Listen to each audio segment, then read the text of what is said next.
when Mason Brooks started getting his big money, really big money, and decided it was time for him to get married again.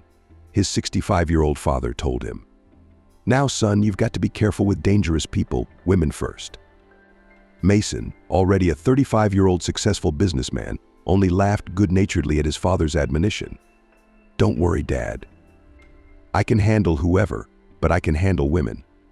But seriously, he was a grown man, huge and muscular. He had dark gray eyes, short black hair, and a smile that cut like a knife. His face was elongated and noble. And overall, Mason did resemble a prince or an earl of the Brooks family. As a child, he had even asked his parents if they were any descendants of this great house. But his parents just chuckled and shook their heads. As a result, by 35 he was not a prince, but quite a wealthy owner of a scientific center. Mason from childhood was drawn to science, to natural history. In kindergarten, he stood out among his peers' knowledge of the surrounding world, was interested in the flora and fauna of not only his native country, but also beyond its borders.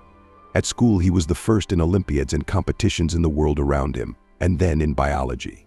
In college, he was a small star of all scientific forums, and in the institute he already supervised his own small project. And somehow it happened that his project won the competition for a large sum of money, and Mason used it to develop his scientific center for wildlife research. At first, the business brought expenses rather than any income. But Mason did not give up and managed to turn a small center into a large base for studying the environment of not only Russia, but almost the entire globe. Except that he hadn't gotten to the Arctic yet.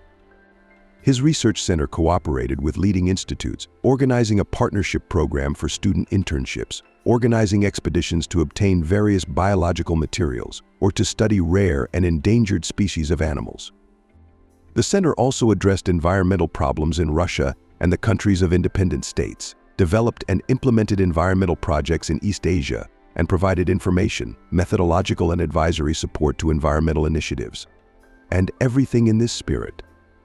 There were a lot of things to do, and they were time-consuming, but Mason could not imagine its existence without it all. Besides, after hard work, the center finally started to bring in good money, and all the costs more than covered what Mason had invested in his brainchild. True, he had at least 3 significant reasons to become rich. Alimony was not going to pay himself, despite a vivid passion for science. Mason already had 3 children. At the age of 16, he fell in love with a girl the same age as Miranda. She became pregnant, and both pairs of parents, after much deliberation and quarrels, allowed them to marry. Within 4 years of marriage, and she gave birth to him consecutively 3 children, 2 boys, twins Christopher and John, and even in the transfer of the younger girl Mason. True, when they were both 22, the marriage broke up. But Mason with that wife remained in good relations, and his children did not refuse. Although, of course, like any father, he wanted more boys and loved more daughter. Besides, her name was the same as his from his childhood. She was as passionate about drawing as he was about his science, and 2 individuals passionate about something tend to come together easily. Mason's parents liked his first wife quite well, though they thought it was a mistake not to marry so early. Miranda was a calm, polite girl, in her own stubborn, did not let herself be offended, but never scandalized unnecessarily and always tried to solve problems with conversation. In addition, was a wonderful mom, did not prevent the children and grandparents on her father's side from socializing. Mason had girls after her, different mistresses, but he did not consider a serious relationship with anyone. And although both parents wanted their son to be happy, they did not insist on a new marriage. Their son Mason was already a grown-up 35-year-old man, and they did not think it necessary to pry into his personal life. After all, he had built a house, planted trees at the dacha, had a child, and almost raised 3. He took care of his parents. Vaughn bought them a good apartment, built a cottage, and had his own business, just to be happy in marriage. It's not about marriage, it's about the 10th. But they didn't like Molly right away. Mason himself at first did not see in her anything so strange and alarming. The young girl, immediately after graduating from the journalism department, came to work in his center in the public relations department, was engaged in writing articles and all sorts of material, and as a journalist she was simply irreplaceable. Smart, sharp-tongued, perky girl. Mason might have ignored her, but his secretary fell ill. Molly, with her education, was best suited for the role of assistant. So they got close, and in 2 weeks Mason found himself completely enamored with her as a specialist. But more importantly, as a woman. She was 10 years younger than Mason. At the time of their meeting, she was 23. She was never particularly beautiful, but there was something about her looks that appealed. Her father was Armenian and her mother was Russian. Molly combined the best features of both peoples. She had thick black hair, long bushy eyelashes, dark brown eyes, olive artsy skin, but neat dark eyebrows, a thin nose and naturally full lips. She was not particularly slender, but a figurehead tall. She was pretty neatly dressed, always looked stylish, well-groomed, and impossible to ignore. Molly was absolutely charming when she was silent, concentrating on calculating and filling out documents, and irresistibly when she smiled, and with her slightly hoarse voice made conversation. Mason, like a real man, simply could not help but fall for her charms. And pretty soon this woman became his mistress. Mason didn't think it would turn into anything serious. Just a couple meetings, and then he'd just gallantly hint to Molly that they weren't a couple. But it didn't. He, like King Shahryar, was enchanted by her stories and sweet speeches. The king became convinced of the viciousness of women, but since Shahryar needed women for lovemaking, he possessed an innocent girl every night and executed her in the morning. So it was until the Shah of Discharge appeared.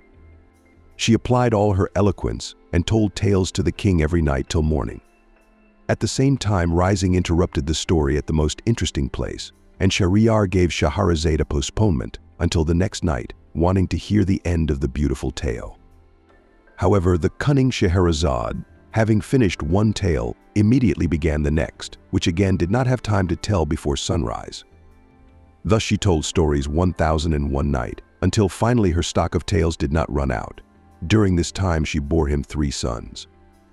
Shahrazad asked Shahryar to pardon her, to which he replied that he had long forgiven her and reconsidered his decision and married her, stopping the mass extermination of women. It's a well-known story. So that's how Mason, enamored with Molly, promised himself every night that it would be the last time. He was married, he had children. That being said, he didn't see it there.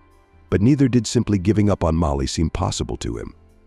But as if having survived his own 1001 nights, but himself not yet realizing that the hustle from behind was forbidden and would remain with the king forever.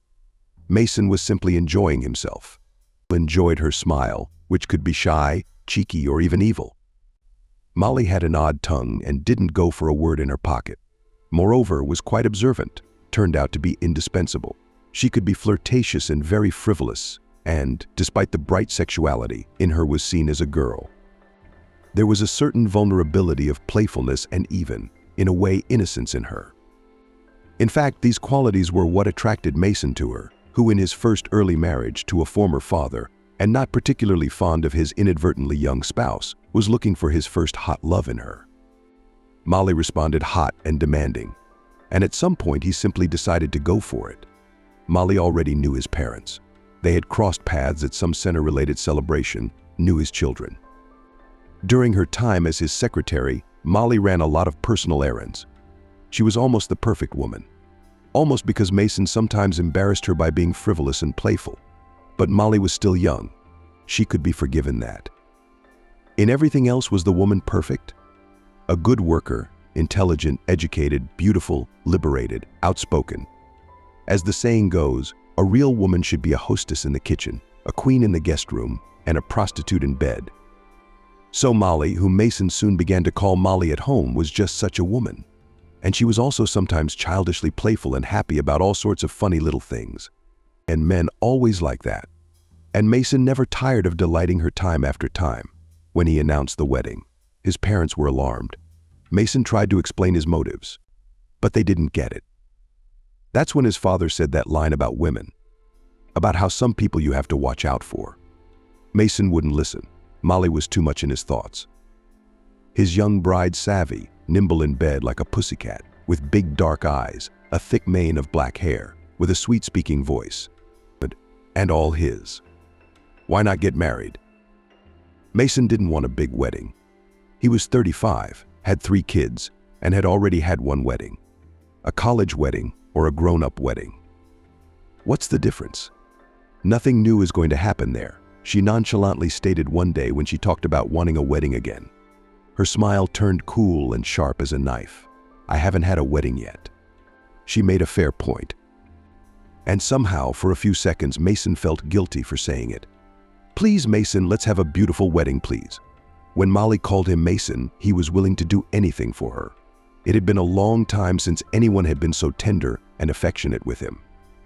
In the end, they didn't have very many guests, 50 people. But Molly got her beautiful wedding with expensive decorations and the best photographers. She was a real queen, smiled softly to everyone, was affectionate, playful, and even the presence of Mason's ex-wife, who came with her new husband, did not embarrass her in the slightest. She didn't seem to care who was at the wedding, except for her old mommy, of course. And she was just enjoying the happenings of this, her best day ever. The next night they flew out to Sri Lanka, where they spent their honeymoon and madly in love. Mason lavished his Molly with the most expensive gifts. Molly herself was from a poor family. She did not know her father. In her care would be left only her mother, who was much younger than Mason's parents. Strong health could not boast, and Mason often saw the reflection of the difficulties of childhood and youth in the dark, homeless eyes of his young wife. And, like any good husband, he wanted to ease her past and make her present happy. Smile, my love. He asked to raise her new jewels, rings and earrings, necklaces and hairpins from the best jewelers from all over the world. Mason pampered his young wife mercilessly, wanting as much of her attention and affection as possible. Spent huge sums, which caused poorly concealed anxiety of parents and the worries of his ex-wife Miranda. They did part as friends, and something in the new wife Mason Miranda embarrassed. But Mason remained deaf to their mild admonitions and worries, and was ready to do anything to return the shine to the bottomless nights of his beloved wife. It was indeed a beautiful tale, one that could be told by the cunning miners from hell for King Shahryar. Mason, like the king, didn't know how it would end. But now they returned from their honeymoon and began to live together officially. And Mason suddenly discovered that the Shah Reza before him had been cunning in subtle and elusive ways. And Mason realized what was wrong when everything was already done. For example, Molly had quite subtly and elegantly extracted money from him to renovate his mother's apartment. It seemed to Mason that she would have bought her mother a new apartment, but her mother-in-law simply refused to move to Italy and thus improve her living conditions. She worked herself, but where her personal money went, Mason did not know. The apartment was maintained by him. Molly probably just bought groceries, but for a while Mason just didn't notice how much he was spending on his wife. It was his old friend Jacob, a former lawyer at their firm, who opened his eyes. In addition to that official position, Jacob was now also Mason's personal notary. But since it was impossible to combine these two positions, all documents were done through a third person, through one of their mutual old acquaintances. It would seem, why go to all this trouble? But Jacob was an old friend, and Mason could trust him with even the most sensitive matters. So he preferred to spend the extra money, but be sure of his privacy. Perhaps it was knowing this that Mason had told him that he had bought Molly a car. And the paperwork made it look as if Mason had nothing to do with it, and it was entirely Molly's purchase. Jacob listened in silence, then shook his head. Your wife is starting to worry me. He spoke honestly. Jacob was not paid for his honesty, but was always expected to be honest. At the wedding, she appeared to be just a young girl, blessed with a marriage to a rich man, but now she's divorcing you. How long have you been married? A year, almost 2, Mason corrected. Listening to Jacob aloofly, as if he were at the DMV on manure, somehow the realization that Molly might somehow be using him didn't settle in his mind. And she's already talking about putting it in your will. Jacob shook his head. You'd be careful with the coffee she makes you, flavor it with arsenic, and be done with it. Don't talk nonsense, Mason objected. Maybe a little mercurial, but certainly not a murderer. Yes, her argument makes sense. A year after the wedding, Molly had indeed begun to slowly but surely steer her husband in the direction of revising the will. She reasoned that he had 3 grown children, parents, and if anything, she could be out on the street without a livelihood. Mason tried to explain that it will definitely not work that way, that Molly is a wife, and according to the law, the heirs of the first turn under the law are both children and spouse and parents of the testator. But she kept worrying and kept insisting on the idea. Not often, but regularly, carefully between meals. At unexpected moments, mentioned it in passing, as if by accident. Knowing full well how to plant and nurture such thoughts, in the last year she had moved to more drastic measures. Mason had been found to have some sort of not-so-benign tumor and was now being actively treated. The doctor's prognoses were encouraging, but after this news Molly was already badly holding herself in control, and by all rights and wrongs beat out a will from her sick husband. The reasons were the same. He has adult children from a previous marriage, and she does not want to share with them all that is gained by hard work, the labor of her husband. Mostly, and there's enough to go around for everyone. Mason knew his family well, but his ex-wife and his parents for sure. His older sons barely spoke to him. They'd had a falling out when Mason hadn't supported their desire for a military career, and here he couldn't be responsible for them. His parents lived according to the principle of the rich did not live and do not need to start, and to the money of his son unnecessarily did not meddle. His ex-wife was not interested in anything beyond what her children were entitled to. But Molly was categorical at the extreme time, even declared either he writes her a will or she divorces him, and then let her bite her elbows if no one comes to the grave. Maybe at another time he would have declared to her so divorced. But the illness overlapped with the delivery of a major project. Mason was tired, he just didn't have the energy to fight himself. So he turned to Jacob. Now they were working on the damn document. She's a witch, Jacob sighed bluntly, checking the documents once again. It was too painful for him to see his best friend unable to bear it. Day after day had agreed to a risky venture. But why would she need such a document? She assured him it was only for her peace of mind. Mason shrugged. How will my grown children throw her out on the street after I'm dead? I'm a lot older and all. You seem to be a smart man. You've built up such a center. You're going international. And a young almost girl twists you around as she wants. Jacob shook his head. It's good that you, as a broadcaster, have the right to revoke or change your will at any time. And it doesn't require anyone's consent. Well, that's not so bad. See, Mason sighed deeply, feeling a strange sensation under his heart now. It was about the same as the time Molly had told him she'd never had a wedding before. Only it wasn't guilt, it was something else. Something else. I'd think 100 times if I were you, Jacob said, handing him the paperwork. And one way or another. That's what Mason had been doing all these days. For the first time in months, he could do it in peace.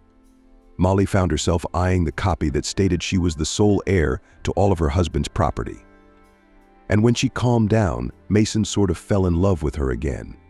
She was again gentle, calm, again cheerful, like a queen from a fairy tale who laughs and shrugs her shoulders and winks her eyes and nods her finger and twirls.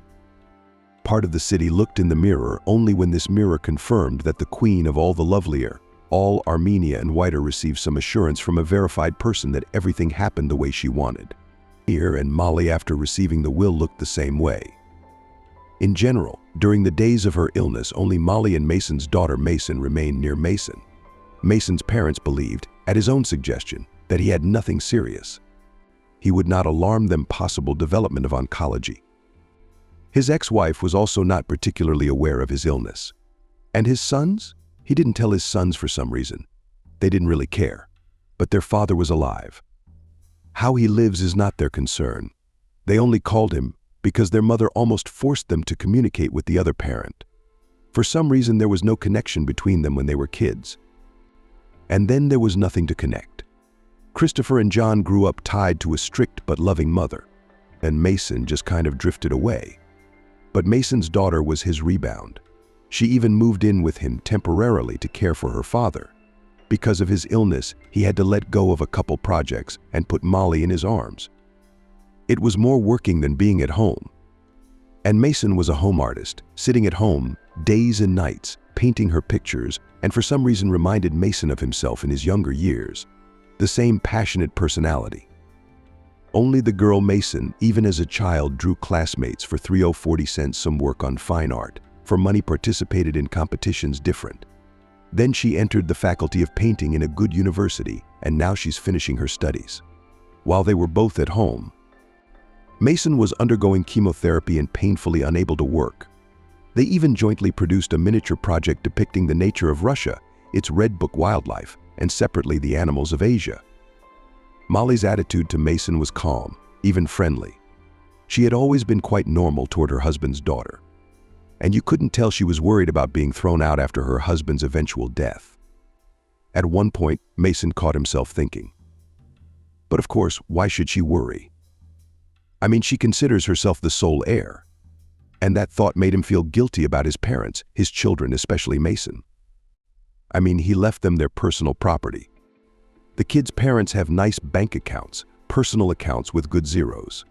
Each kid has a car and a small apartment.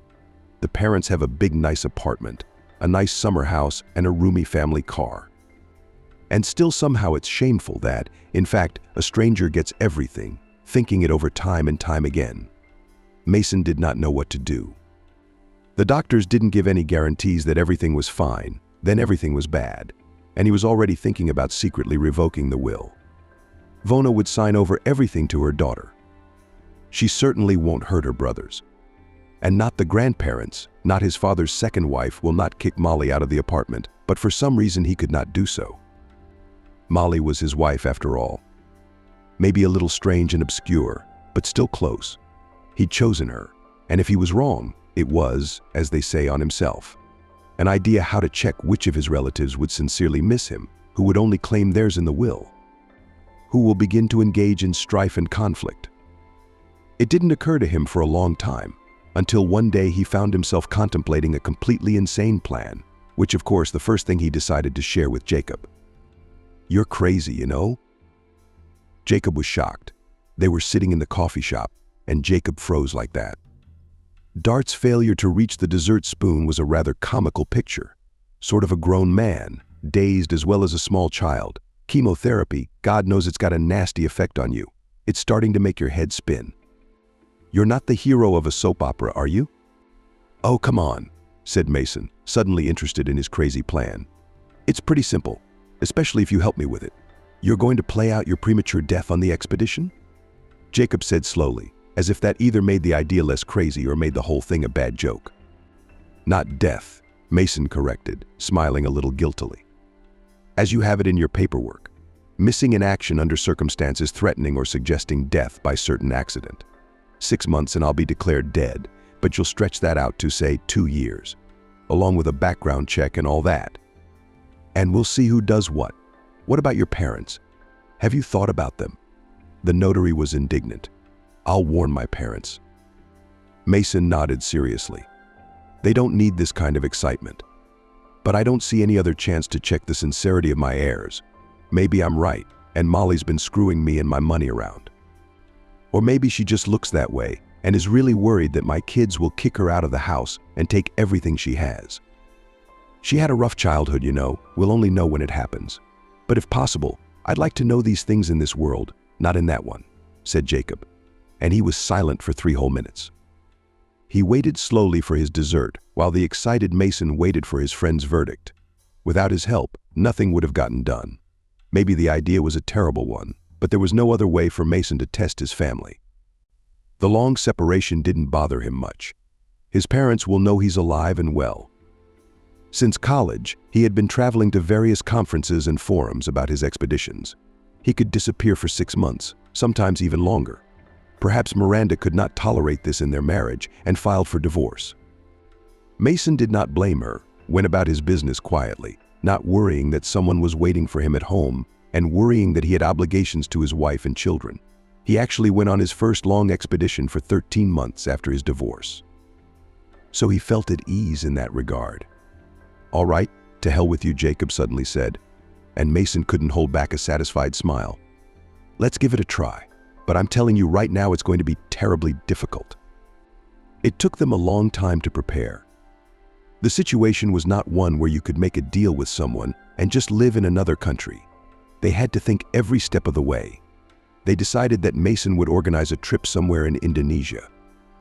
The nature there was exceptionally diverse in terms of the number of species found on its territory. The country ranked second in the world after Brazil, with Kalimantan forests 140 million years old. They were among the oldest rainforests in the world. Not much could happen in them. His parents were very unequivocal about it. Unequivocally bad. His father shook his head. And all because you married that woman, but in another way. What could they say? Their son is what he is. If he wants to do something, he'll do it. And no matter how crazy the idea, there's no point in talking him out of it. Besides, it seemed kind of fun. It'll be interesting to see what happens next. And Molly, for her part, looked at his training camp without much enthusiasm. One evening she came up and asked him about your illness. What do the doctors say? It was such an unexpected, touching act of concern that Mason even doubted the correctness of his decision and what had gone into his head. But his wife loves money, wants to be sure that in case of anything she will not be left without means of subsistence. Who doesn't? Molly didn't even have an even childhood like Mason himself, but a truly poor one. And the craving for excessive luxury and wealth was psychologically more than justified. But she wasn't a bad wife either. Supported him during his illness, helped him with his work. And except for the will, she didn't do anything special. Maybe. That everything's fine now, Mason said, and immediately decided to do as he planned. Besides, it's not like he's just going to play dead, he's going to go missing. If Molly loves him, she'll be glad to have him back. And if she doesn't really want him? But she's not a greedy, mercantile bastard. He'll give her what she's owed, and they'll part peacefully. Don't worry. He said it out loud. 3 months and I'll be back. The fresh air of Indonesia. If it doesn't help me, if it doesn't strengthen my immune system, I'll at least die surrounded by beautiful beauties. Molly hummed among beauties and beauties you might be lucky. She uttered some hackneyed phrase and sighed almost bitterly. Well, I'm not going to persuade you. You're a grown man, but be careful. Mason's daughter was more wary of his trip, and she did not appreciate her father's jokes about his merchant's trip for the scarlet flower. And when her father ruffled her hair and inquired what she should bring back, there was no more enthusiasm in her. To bring you a crown of jewels, a crystal table, a mirror, or a scarlet flower. Isn't that funny, my dear Father Mason? Well, you are. Maybe if you're making positive progress, you should stay and heal. Why go anywhere? If you were offered to go to spherical seances, where with 100% probability you would talk to all the great artists of the past, smiled Mason. You'd crawl there more often and sooner. Yeah, but this is different, Mason said. I don't want you to risk your health. Don't worry, my favorite little daughter. Mason winked at his daughter. Everything will be fine. From me, the scarlet flower. So Mason Brooks was going on an expedition where he was going to disappear under circumstances that threatened death or gave reason to believe he would die from a certain accident. Jacob Bruce Mason's friend and thimble in legal matters. Like many students who entered the law in their youth, didn't really understand the difference between a lawyer and a notary public. Then Bruce was prompted not every lawyer can be a notary, but every notary is definitely a good lawyer, even a brilliant one. He liked this saying so much that he even made such an inscription not washed off with my ink on his ribs. During his studies, he met Mason. And pretty soon the two young guys, passionate in different directions, became friends. And so in college they went toe-to-toe towards success. So when Mason asked his friend to work in his firm as a lawyer, and then when he got a notary license to handle all his affairs as a trusted notary, Jacob thought, why not? He was well-versed in laws, regulations, regional standards and rules, drafted the internal documents that governed the Mason Science Center, and represented the legal interests of the legal entity before government agencies. As a notary public, he later drafted complex probate contracts and handled probate matters. And as a good friend, he reacted very dubiously to the fact that Mason made a will, according to which all his property went in case of death to the second wife, Molly. Molly, on the one hand, had nothing about her, embarrassingly yet. A young girl, ambitious, beautiful, maybe greedy in some ways, but who isn't without sin. Yes, but there was something strange about her, something that made Jacob time after time dissuade Mason from making a will in favor of his second wife. And even when Molly was done baking hers and Jacob was drafting the document, he wouldn't stop grumbling. It was a good thing she hadn't demanded that all the property be signed over to her yet, Jacob muttered. Though who knows, maybe later it would have demanded it. So Mason's idea, even though it seemed crazy, was a little too flashy. Jacob almost felt like a hero bad Russian adaptation of an American sitcom, but had its perks. Let Mason get away from all the troubles, take a vacation away from his wife, the family that put its obligations behind Mason's parents. Suddenly he would reconsider and let him rest, bring himself a little into shape, get new joyful emotions, strengthen immunity, start moving away. See if the cancer recedes. The good thing is that it was detected very, very early. It's very rare, the doctors said. So the odds are good. 3 weeks had passed since Mason left when Molly showed up at his office. She looked puzzled, which was unexpectedly agitated. Jacob realized that their plan was beginning to work. Molly knew that Jacob notarizes all of her spouse's notarized documents, which is why she came to see him. "Hi, Molly," he nodded to her as he stood up. "Something's up." She approached his desk irresistibly, as always, and without further ado put down a document. Her skin was paler than usual, and her eyes seemed glassy. "My son and I would be such idiots if we ended up just messing with a normal person." A stray thought flashed through Jacob's mind.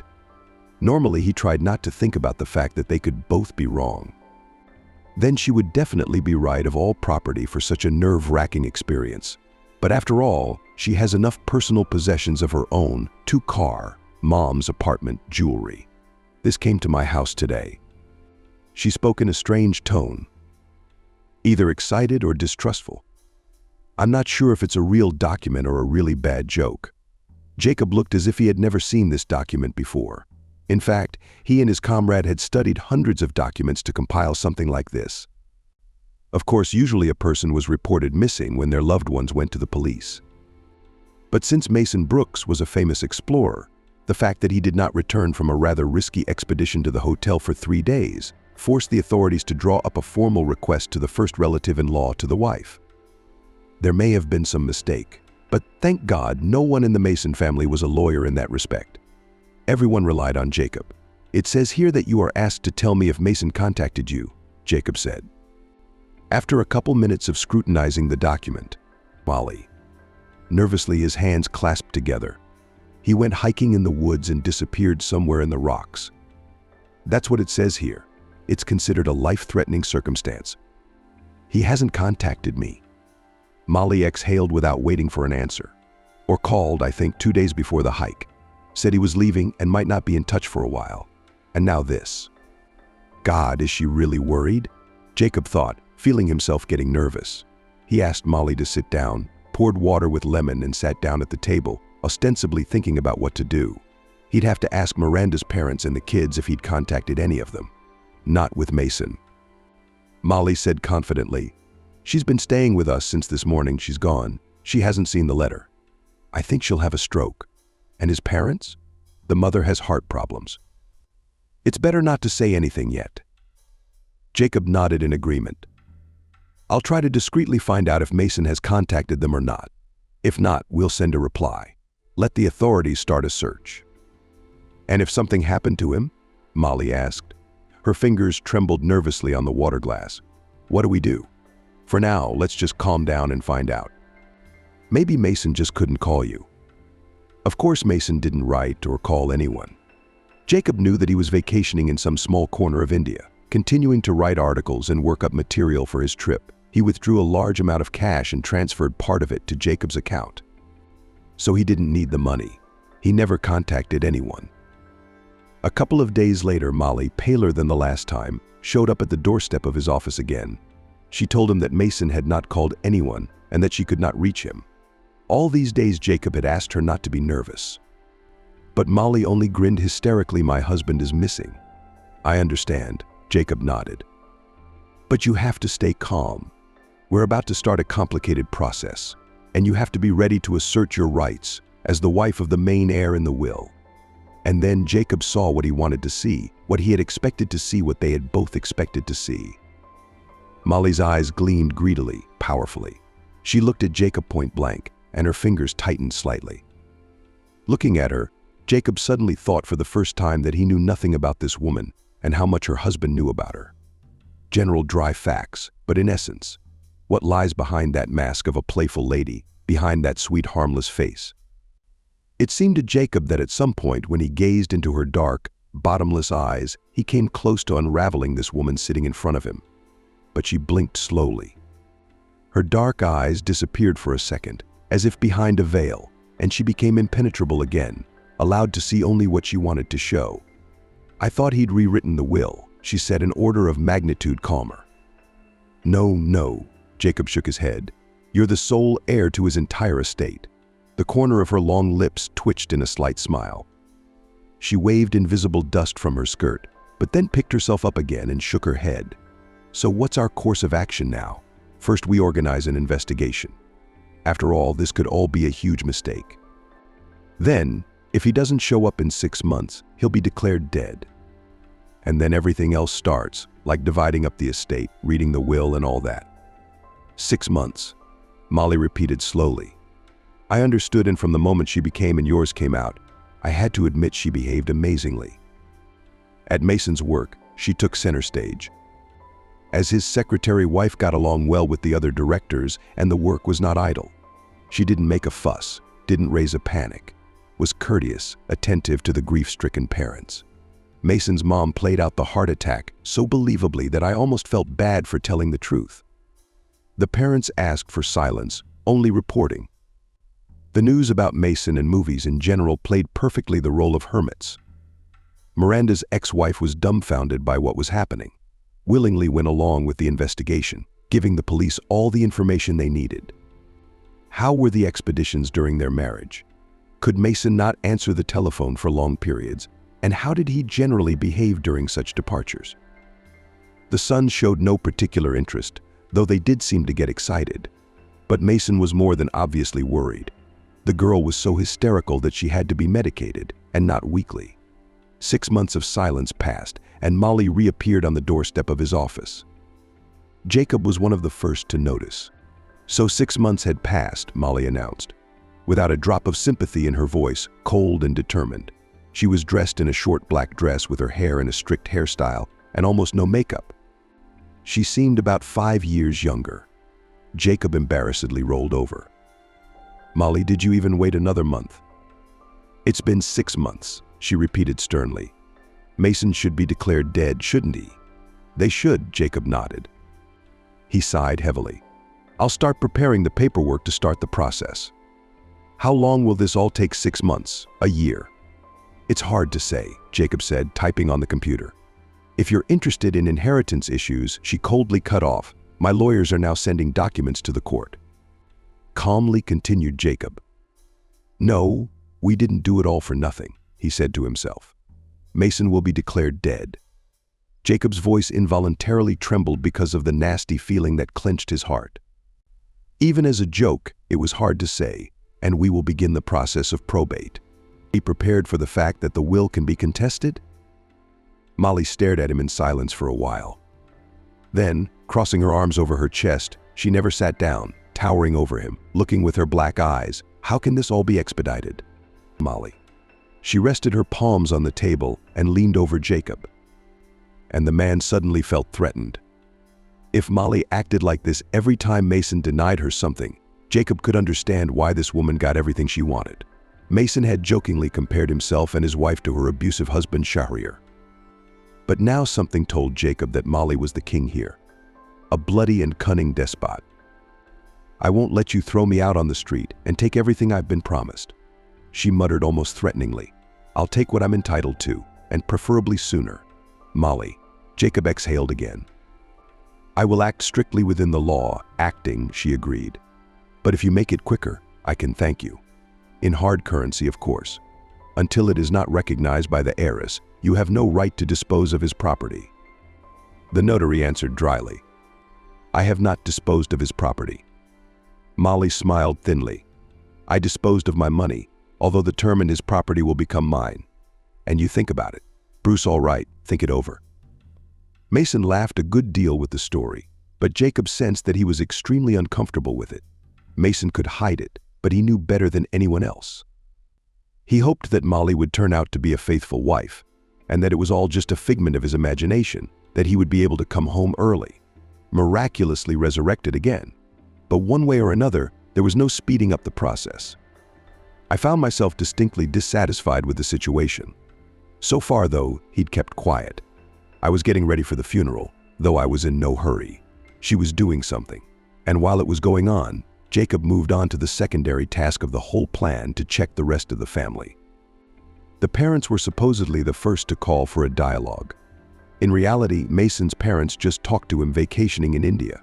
Mason was perfectly happy with the situation, although he visibly snickered when his mother sternly told him Mason was upset. And certainly a grief-stricken Mason. At that moment, Mason began to distinctly regret everything that was happening, remembering his daughter, who loved him sincerely. But the process was already started. They were in the midst of their movement, and it was impossible to turn back now.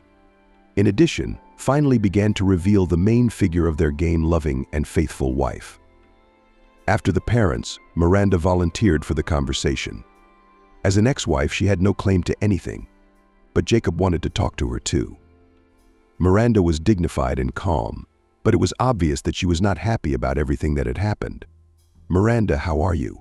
asked Jacob, putting on her tea. "How do you think I am?" The woman, who was not an ex, said hoarsely. "This is the father of my children and a good friend. He's always been kind, supported me." And now Miranda pressed her lips together and tears pooled in the corners of her eyes. "And now he's been declared dead." "I understand," Jacob nodded. "You can't help but feel a sense of longing for your dead friend. Perhaps after the realization of such a scheme, it is worth going to a psychologist." He thought a little ironically. He was my friend too, and to believe that he's gone like this is just like that. Jacob sighed. "But we have to settle the paperwork now. You, as an ex-wife, can't claim the inheritance. But Mason still has a safe deposit box in your name in the bank, which he periodically replenished." Miranda's pale lips twitched slightly in a smile. "Yes, took care of me a little too." She smiled sadly. "My husband doesn't like that very much. And that's how it turned out."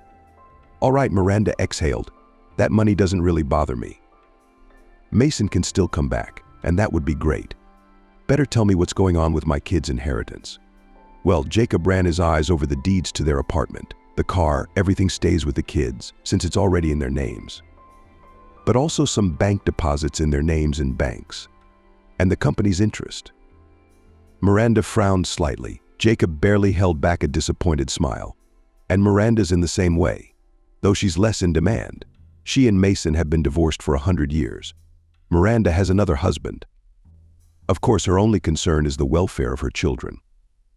Mason's will leaves everything to Molly, including the company." Miranda hid her lips, averted her gaze, and shook her head. "How calculating of the woman," she muttered, rising. "Well done." And Mason was under her heel. Christopher, John, Mason, and Miranda's sons had a reaction almost like their mother's, only more vivid. Apparently, they were not particularly grieving for their father. They, in fact, Jacob could hardly but understand. After Mason had almost ruined their entry into the military academy, and then their careers in the agencies, trying to impose participation in his research center, the guys were not eager to communicate with him. And after Mason, carried away by his business, and did not really participate in the lives of his sons. Only money transferred first to their mothers, then to themselves. But Christopher and John were living proof that children at any age need love and support. They only money. The twins grew up with great respect for their stepfather, and here, perhaps, his passing would have brought the two already grown boys to tears. But the impossible death of their own father. After listening to the lawyer, they asked the same question as the mother. What about the inheritance? Cars, apartments, bank deposits, everything stays with you. And the company interest? Christopher asked. Not that we in this natural science do understand anything at all, but the income from it is not bad. Your father willed everything to his wife. Molly will own everything. What a bitch. Christopher laughed. For a coffin left himself everything. And she's happy, I bet. I heard that she has a new man there. Wow, already a new man. Jacob thought, confused. I didn't know. However, she is young, beautiful, almost a widow. Why should she build herself a chaste lady?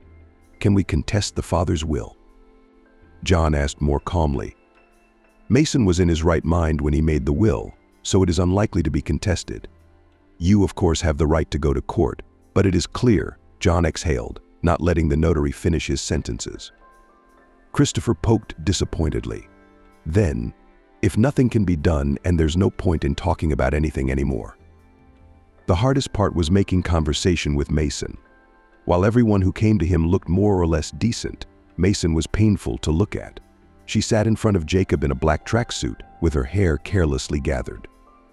Her eyes were red and dry from long sobs. She had even lost weight. Her answers to all questions were short and one syllable. Her blank gaze slid around the office without any expression. Jacob's heart was not in place at the sight of the poor girl. "I won't torture you long," Bruce exhaled. "Let's talk about the inheritance." "And he left everything." "I know." Mason said indifferently. "It's his will. I'm not going to judge him. I have no claim. I'm not going to argue anything. I can go, and it doesn't bother you." "What's that?" Mason frowned almost uncomprehendingly. "The will your only daughter will get everything." "Uncle Jacob, what is this nonsense about?"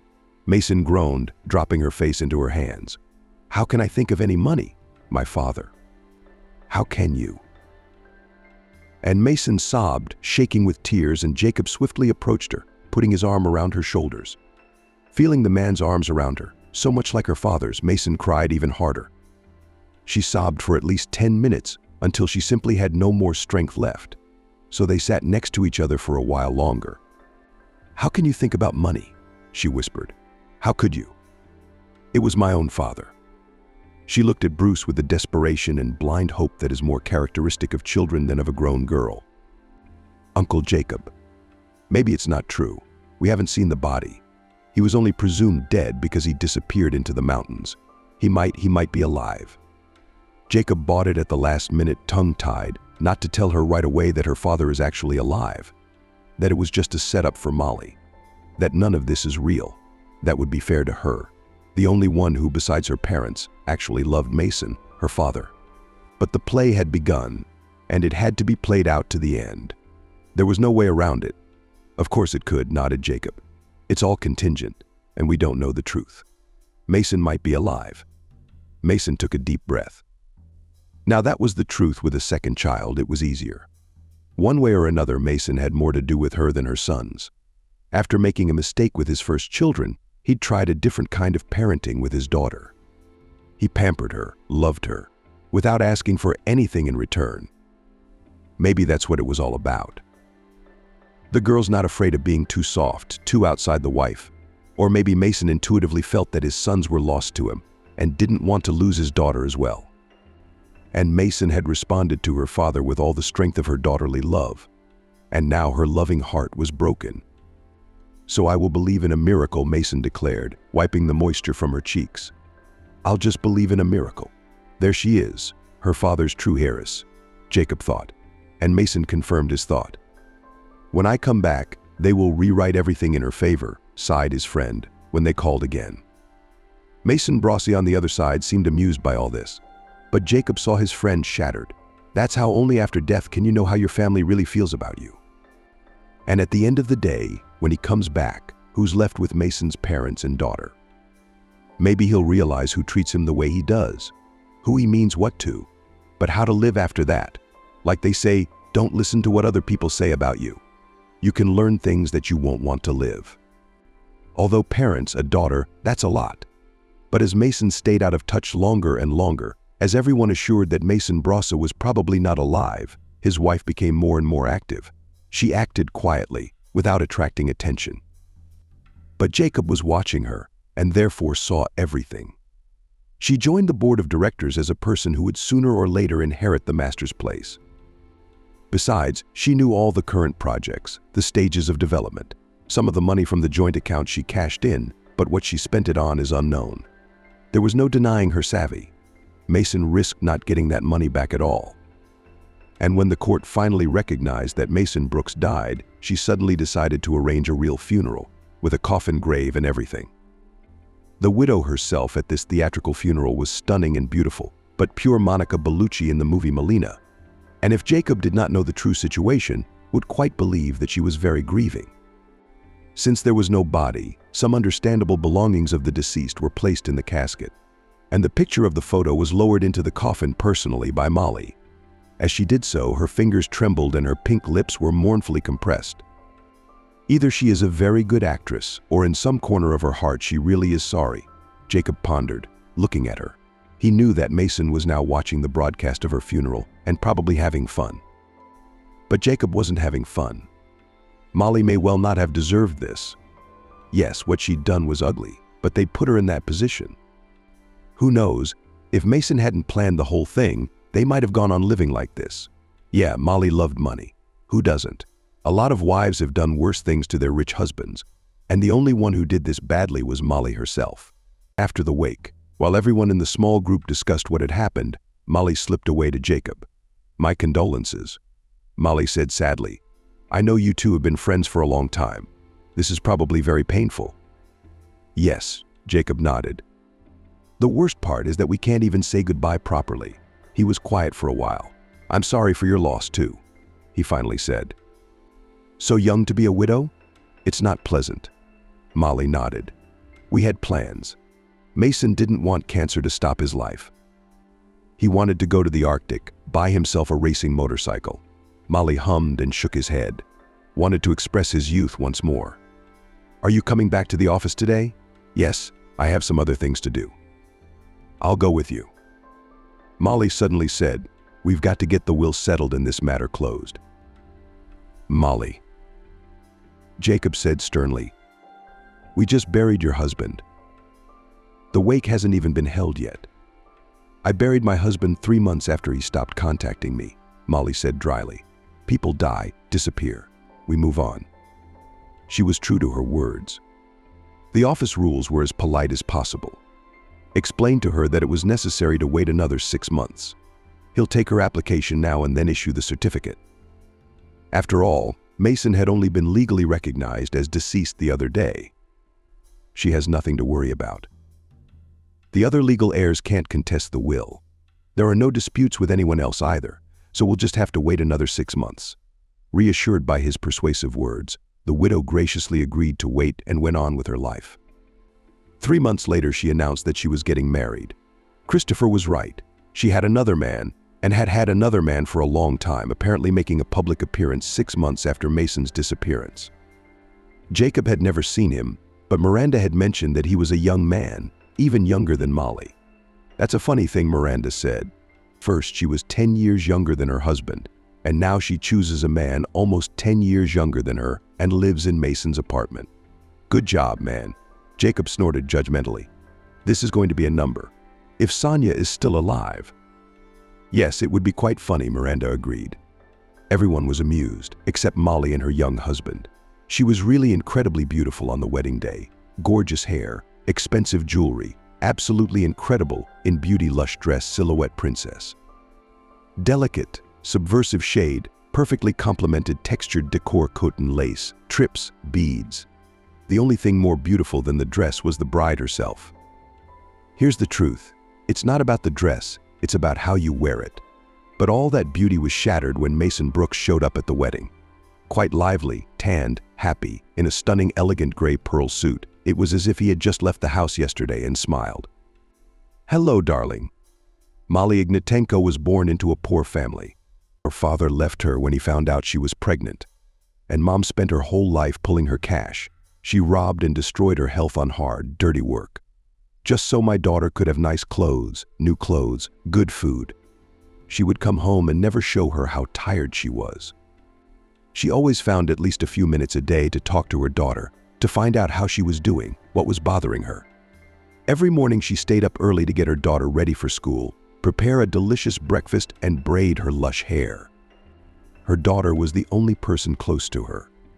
And no matter how broken the woman's heart was, after the departure of her lover, she loved her own daughter firmly and unrequitedly, her own beautiful and intelligent daughter. But Molly saw it. She saw how hard it was for the mother too. And the only thing I understood was that it was about money. It's always been, and is, and will always be about money. Damn it, whoever has it is happy, healthy. And Molly realized she would have money, lots and lots of money. You can't make all the money in the world. So it seems. They say she'll make as much as she can. She'll thank her mom, give her an easy old age. The best food, the best doctor's clothes, grooming, traveling, sanatoriums, all the best. Mom took out a huge loan to get her daughter an education. Molly never forgot that. How much her mother had done for her and how hard it was for them to live without money. Molly learned this lesson quickly. The myth money is evil. The reality is, poverty is this evil. It makes people lie, cheat, steal, and even kill. There is nothing noble or spiritual about poverty. There is nothing noble or beautiful about being poor. Molly happens to have been both rich and poor. But even at the end of the whole story, she would have chosen wealth. At least when she was rich, even if she had problems, she solved them sitting in her black mat. Toyota, wearing a nice dress for $5,000 and wearing fine gold brand jewelry. When you look like that, your problems are much easier to solve. Molly studied hard. She was the best in the stream and managed to get a job in a good science center. There she worked again. First for her mom's sake. Mom never blamed her for their situation, never blamed her for anything.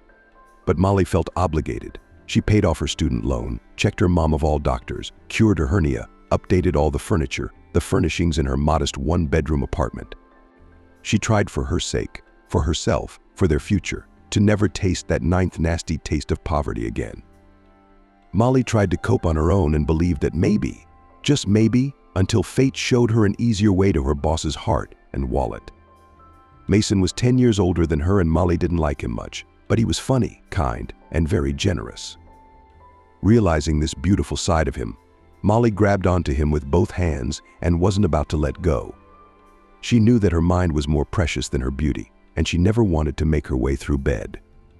But this time she decided to take the easier route. Mason wasn't old anymore. His 40th birthday was on his doorstep, and Molly had created an image that he couldn't help but fall back on. That's how Molly had married him, this rich and foolish man. Completely trusting him was something she was in no hurry to do. Of course, he'd give her money as his wife, and she'd be quick to put it into her own account, and from there into her mom's. He'd give her jewelry, and she'd be pleased. But not because it was beautiful, but because it was gold and precious stones. The world's most immortal and unkillable currency. Molly had most cunningly spent his money so that it had nothing to do with the expensive renovations to her mother's apartment. Molly had no guarantee that one day she wouldn't find herself on the doorstep of poverty again, and she had no intention of going back there. She had a good brain, and she quickly found a lucrative new place to work. If her spouse suddenly decided to give her up. But Molly wasn't going back to any kind of ruin. But all in all, their marriage turned out pretty well. Molly, immersed in her work at the center, gave no reason to think that she would change. Mason, with his fanatical love for his work, didn't cheat on her either. Molly, even if she didn't love him, respected him as a specialist and generally had warm feelings, just like his ex-wife. She was not even particularly worried about the inheritance. She already had her own capital that no one knew about. Mason treated her well, her mother. And in such a marriage one could exist quite well, even if only until the end of his days. Probably to the end of his days the marriage did not drag. Molly was allowed to go to its heights by itself to develop, to get rich, and to create a safety cushion for itself. Molly, like real dragons, slowly but surely accumulated her wealth, and then cancer happened. Her husband was diagnosed with cancer. Thyroid cancer. The disease was detected quite early. It did not even go to the mark of the second stage. In addition, this type of oncology was considered the most curable. With early diagnosis, successful course, and its timely start, the probability of recovery exceeds 80%. The doctors were a little apprehensive because of the patient's age and the constant workload, but overall the prognosis was bright. Molly persuaded Mason to leave his job for the duration of the treatment, but he refused and continued to go about his daily business. He was getting less rest than his condition demanded, so the doctor's verdicts were more positive or sad. It was this that made Molly raise her head from her warm sandbox and look around. She was far from being her husband's only heir. He had both of his parents alive. There were 3 grown children from a previous marriage. And no matter how their relationship worked out, if anything, everyone would take a bite, and a bigger bite at that. Molly knew that almost no one liked her. Of her husband's family, only her youngest daughter had a good relationship with her. But Molly needed the ironclad assurance that she wouldn't be thrown out of the apartment for nothing. Ideally, she wanted to demand at least re-registration of the apartment in her name and her inclusion in the list of directors of the research center. She understood a lot about the work, and not only Mason but the other partners had recognized her intelligence and acumen. But something told her Mason wouldn't do that. Then she had another option. You have 3 grown kids and parents, and I could end up on the street without a livelihood. I don't want to share everything we've worked hard for together, by the way. Either you write me a will or I divorce you. And then bite your elbows if no one comes to the grave. Yeah, well, her husband's sudden illness made her crazy. Maybe she only thought so, and maybe she really did. But poverty was breathing down her back more than usual. Mason could be all he wanted about his family, but Molly didn't want to take any chances. She was a wife. Yes, but there were also grown, rather sweet children, and their mother who wouldn't let take away beyond what she was supposed to get, and parents who shouldn't be offended by them either. Molly wasn't just supposed to get her portion, she was supposed to get everything. And it seemed that Mason had given in. Molly's timing was good. The big projects, the severity of his condition from his illness, and her careful manipulations had paid off. Mason had done what his wife wanted him to do, and Molly breathed her heart out. But at last she had a guarantee of her bright future. Poverty, this in the cold, in her back, with her own breath had receded, and Molly believed it would never come back. And even if it did, she would now have plenty of time to grow her own finances should anything happen. She would fight on. But she wouldn't be left without financial support now anyway. After that, Molly calmed down. She lived with her husband and his family quite peacefully. She didn't wish death on anyone. Well, Mason's alive and well. They live together, share a bed. Is that a bad thing? Molly had everything she wanted out of life. Even her mom was in better health, better living conditions, going to the pool, taking care of herself. Molly blooms and smells, doing what she loves. She's got a good amount of money in her bank account. A husband, even if not too favorite, but handsome, famous, smart. Why not live, as they say? And then, laughing, her husband wanted to die, not even die, as the letter said. Disappeared without news under circumstances that threatened death or give reason to believe that he died from a certain accident. He should have gone on that expedition. And Molly talked him into staying, said he'd be no good. I have a bad feeling about this. She exhorted him the day before he left. But where are you going? What about your illness? What do the doctors say? That everything's fine now, said Mason. For some reason he, who always carefully watched his health, to the trip to a foreign country, where new climatic conditions unknown how could affect his oncology, took unexpectedly careless and generally behaved so carelessly, as if suddenly gained immortality. Don't worry, Molly, 3 months and I'll be back. The fresh air of Indonesia, if it doesn't help me, if it doesn't strengthen my immune system, I'll at least die surrounded by beautiful beauty. I still think it should postpone the expedition, insisted on his own. There are young specialists at the center who would be happy to go instead of you and Molly, Mason said dryly. Molly did not know, but it was after her such very touching concerns and worries that Mason again felt that he was doing wrong and wanted to get rid of both his wife and his guilt. I'll go, and don't treat me like a child and not being. Molly herself froze. And then irritation rose in her with renewed vigor. There was no trace left of her former worries. So this was how she was, a child. Well, of course, she's no match for this great scientist. She's younger, she's dumber, she's more annoying. Who doesn't understand anything in life? Then to hell with it. No more care and worry, to hell with it. Among beauties and beauties you may be lucky, she said, almost cheerfully, and sighed, holding back her irritation. I'm not going to persuade you. You're a grown man, but be careful. You don't even have to come back. She thought angrily to herself. Stay out there with your nondescript forests and creeping creatures. And after 3 weeks, Alpha was ready to admit that all women were witches. Mason was still calling her, telling her friendly things, apparently feeling guilty. But Molly was still resentful and didn't make much contact. Besides, because of Mason's departure, she had a lot of things to do at the center, and she was doing them. Also, for the first time in all the years of their marriage, Molly wondered if her husband was really cheating on her. There was a clause in their prenuptial agreement about cheating, that the cheater loses everything, and Molly wasn't about to risk her position for a fling. Sure, occasionally flirt with her, and she'd flirt back, but her reputation in that regard was perfectly clean. But her own convictions were shaken. When a new intern joined the company, his name was Stephen. He was in his early 20s and Molly was in her early 30s, but she fell in love with him like a girl. He was a tall, handsome young man, touching hair the color of legal gold with sparkling cat and green eyes. Slim, graceful like an expensive blade. He was very smiling, full of life and youthful energy. And when he was the first to start showing neat signs of attention to Molly, she couldn't resist. She still hadn't let their connection go far and probably would have easily given it up if her husband hadn't mysteriously disappeared. Then events swirled swiftly. Allah suddenly discovered that they were not really saddened by the event. She was so deathly tired of Mason and his status as his faithful wife that his possible demise didn't even upset her particularly. Nevertheless, she was puzzled by everything that was going on, confused by the whirlwind she had gotten herself into. First, she wishes he'd never come back and stay in those goddamn mountains.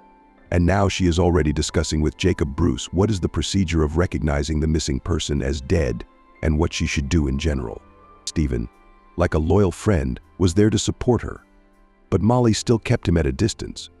The husband may well be alive, Molly thought, and then it wouldn't be worth ruining everything for a fling. But as time went on, Mason was nowhere to be found, and Molly relaxed. Jacob kept her in the loop. There were no legal grounds to contest the will, and Molly allowed herself to exhale a little. Of course, somewhere in the back of her mind she was scared. Her husband, a man she knew quite well, had just disappeared like that. He was probably really dead. She would never see him again. And on the other hand, how could she not care? She was rich in her own right now. She had everything she wanted to own. Yes, it had turned out horribly, but it still belonged to her alone. She's rich, she's wealthy, she owns an international science center too. And she's not going to let it all be taken away from her and spit on everyone else. Molly will be generous. She will share with her parents, with this daughter, Mason. But she would get so much, so damn much. How happy she was. When her husband was officially declared dead 6 months later, Molly had finally crossed a new line. Her relationship with Stephen had some tantalizing associations with herself and with Mason. When they were first married, Stephen wasn't exactly rich, and like Molly in her day, he had only ambition and questionable morals. At some point, Molly stopped doubting at all that Stephen was with her for the money. But like herself, he uses money to get an opportunity to make money. They're learning their development. Give a man a fish and you feed him for one day. Teach him to fish and you feed him for the rest of his life. So Stephen, like Molly at one time, preferred to learn to fish.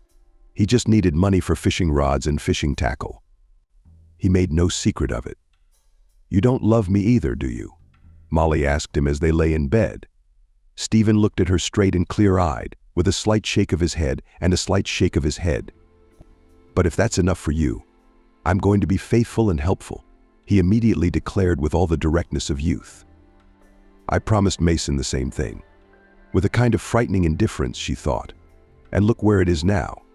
"That's enough," Molly nodded, realizing that Stephen had not said the main thing, being faithful and helpful with her money. But one way or another, Molly wasn't going to complain about life. A year and a half later, Stephen proposed to her. He was suave, polite, toxic, eloquent, good in bed. Why not? Molly had money, a safety cushion, and most importantly, a healthy and happy mom. At the cost of her husband's life, even if it's not that bad. He's not dead, he's just missing. So don't let him come back. Let him live there with some amnesia, with the local people in Indonesia or wherever. Or he can be buried alive under a rubble pile of rocks. Molly doesn't care about that anymore. She gave him the final honor of a beautiful, lavish funeral. He died and his wife stayed alive and was going to do just that and do it beautifully. At the wedding she was and felt real. No, not a princess. A princess queen she had been at the first wedding. Now her status was clearly elevated, and she couldn't understand Mason saying that the second wedding didn't matter. If there was a first alibi for her third and her fifth, she wanted to be irresistible. She had an expensive dress, expensive jewelry. And next to her was a stunningly handsome young guy who looked at her with admiration all the same. Stephen might not have liked her, but Molly was a real beauty, and it was impossible not to look at her. Molly was closer than ever to finally being happy. And this was the day her husband had chosen to rise from the dead. "Hello, darling." Molly felt like her heart was going to stop. Mason Brooks himself, his mother. Handsome, tanned, healthy, and alive. standing in front of her and smiling at his widow, Molly's ex-wife. Felt her heart first freeze and then go still. At a quick, rapid pace, she was thrown into a cold sweat, her head filled with a nasty ringing. Everything went black before her eyes, her legs stopped holding her up. Mason foolishly rushed to her father with a loud squeal, choking back tears of joy, and her stepmother fell into the arms of her failed husband. How was it in the fairy tale? She had time to think before she fainted. The rapture didn't take off and she wasn't dead by dinner time, though she was more like a queen who passed away. So here her longing took her, and the queen died. Under these absurd thoughts, Molly passed out, feeling a dull ache in her heart. She came to her senses already in the hospital. She was lying on the bed, all in white, without makeup, but still beautiful. Mason sat beside her, calm, majestic. When he saw that Molly was awake, he immediately smiled at her, trying to be pleased. But Molly could see that he was a wreck. In fact, he probably hadn't disappeared anywhere. She realized suddenly she was just messing with everyone, and saw that no one loved him. The thought amused her. Mason may have been brave, but he's going to be a lot worse off now than she is. You almost killed me? She braced herself and sort of lived. If I had died here of my heart, so would you, said Mason quite calmly. Like you said, people die, fade away. We live on. Indeed, nodded Molly, covering her eyes for a moment. Her head was throbbing with pain. But you won't ask about my health. Came the inexpensive Mason, handed her some papers to sign, and let's have no tricks. Divorce papers, he snickered, running through the documents. The hell with you, let's move on. Only your Jacob will be torn to hell for such machinations. I got lawyers too. You ain't gonna get shit, Mason snorted. The lawyers had done their best to invalidate the earlier judgment and had all the paperwork ready. And as your spouse, I still have half of the estate. But no, laughed Mason. In our marriage contract, if you remember, there is a clause about adultery. And you yourself, my dear, did your best to provide all the evidence of it by trying to jump out of the marriage without being sure. In my demise, he expected to pay, to be upset, but she only smiled tiredly. Except you were definitely dead. And the whole public knows it. Allah exhaled. So what? Spouse liked in the other world saw, who treats you how ex-wife, sons, friends. And who are you going to make an heir? The daughter who paid for you with all her eyes. Let's see how she forgives you after all this. I'm sure she will, Mason said, rising. Get well, my dear, soon, and we'll part like ships at sea. And by the way, you're fired. He went out, and Molly closed her eyes tiredly. Surely there must have been some way to turn this around. After all, everyone knew that Mason had been declared dead.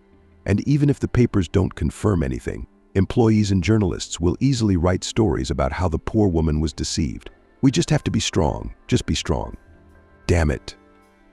I wish that man would really die. A message came on her phone. Molly looked at it without any interest, already guessing that it would be a message from Stephen. I think you know what this is about. Darling, good luck with your future. Molly grinned, surprised by that. Neither was. Let the two of them rest together, the hated resurrected husband and the failed husband's son. Molly covered her eyes, feeling the odor of the hospital, medicine and bleach in her nose. All around her were pure white walls and nothing else. Nothing beautiful. Nothing she was so used to. And though her mind knew that she had her own things, expensive jewelry, cars, apartments, her mom, bank accounts that couldn't be sued away. And that life was not over, that she was a young and beautiful woman, far from being stupid, and that she could still start over. For the first time in her life, she, who was not inclined to compassion and sympathy, thought that she should have done things differently. How exactly, she didn't know, just different.